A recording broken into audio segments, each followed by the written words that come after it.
Dalawa po kasi ang malubhang nasugatan sa pagsabog ng tangke ng LPG sa loob ng bahay sa tramo sa Pasay City kaninang madaling araw. At mula sa Pasay, magbabalita si Zandro Chona. Zandro? Yes, Anthony, nagpapagamot na nga sa San Juan de Dios Hospital ang dalawang babae na malubhang nasugatan sa pagsabog ng tangke ng LPG sa barangay 156 Riverside tramo sa lungsod ng Pasay. Nagmistulang hinalugog ang bahay na ito ng mga Vicente dahil sa nagkalat na mga gamit ng pamilya. Alas 12:30 kanina madaling araw, nagulat ang mga kapitbahay nila dahil sa malakas na pagsabog. Ang lakas ng yanik. So napatayo ako. Paglabas ko, nakita ko ito, wasak. Tapos dito si Maring Mayra, yung may-ari, tapos yung tauhan niya, nakadapat dalawa. Sumabog pala ang LPG tank ni Vicente na nasa kusina sa ground floor ng kanilang bahay. Nakunan pa ng CCTV camera ang lakas ng pagsabog sa lugar.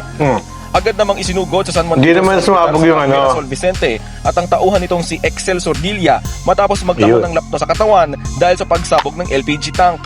Kwento ng anak ni Mirasol na si Jo Marie, nagutom ang kanyang ina dahilan upang buksan ito ang kanilang kalan.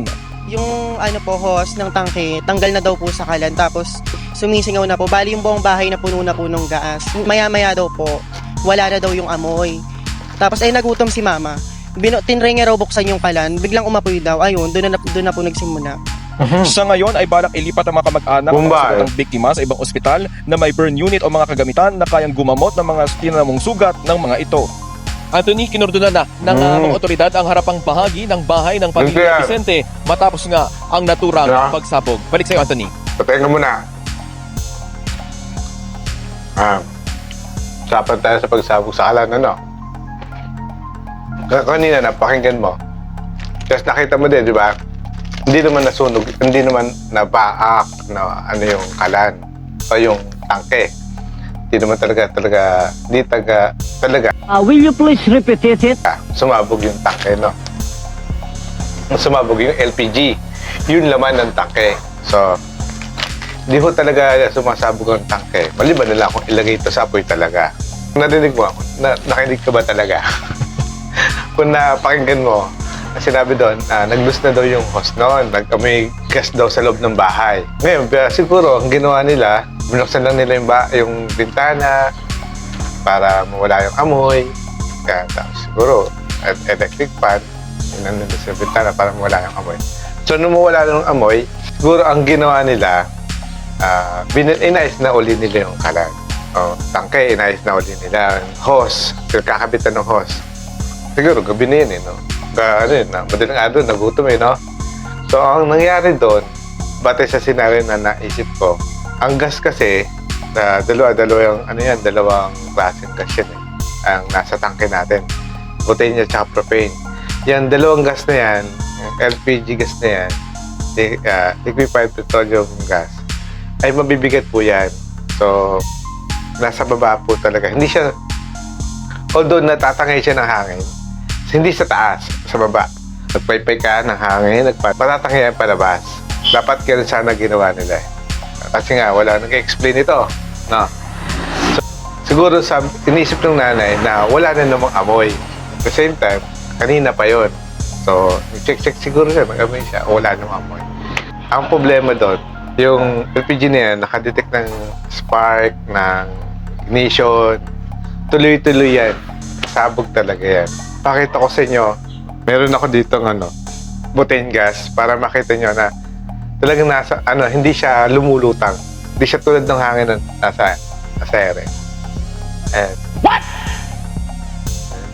Hangin? Hindi siya tulad ng hangin na nasa ere, ha? Papakita ko sa iyo. So, welcome back ulit, ha? Welcome back. Meron tayo ditong gas. Ito ay, LPG na to, LPG na to, naman ito. Kung ano yung nasa laman sa tangke, sa bahay, yung malalaki, ay ito rin ang laman. So, bago na ito ngayon, no? So, makikita natin. Gatin natin. Tapos,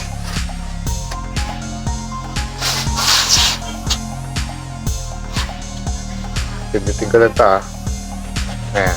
Ito yun, Ito na. Ito na.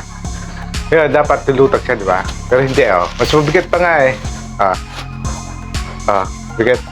Nag-leak yung gas. Ngayon, saan pupunta yung gas? Andun lang sa baba. Andun lang.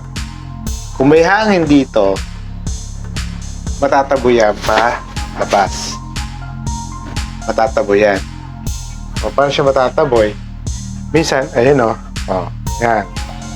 Diba? Kung may hangin dyan, matataboy siya sa palabas. Diba ito may gas to. May gas yan, diba? Ngayon, tingnan nyo kung gaano kalakas na to, itong kakunti-kunting gas na yan. Ano mangyayari sa kanya?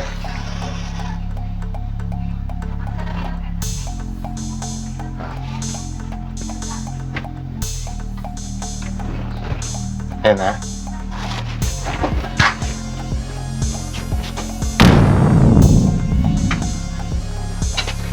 Oh, nakita niyo, di ba? Ganun. Yun, sana may natutunan ka doon. At meron pala akong mga binibenta dito sa baba, yung mga description. Yung mga nakasulat naman dyan. Sana makabili ka. Thank you sa panonood.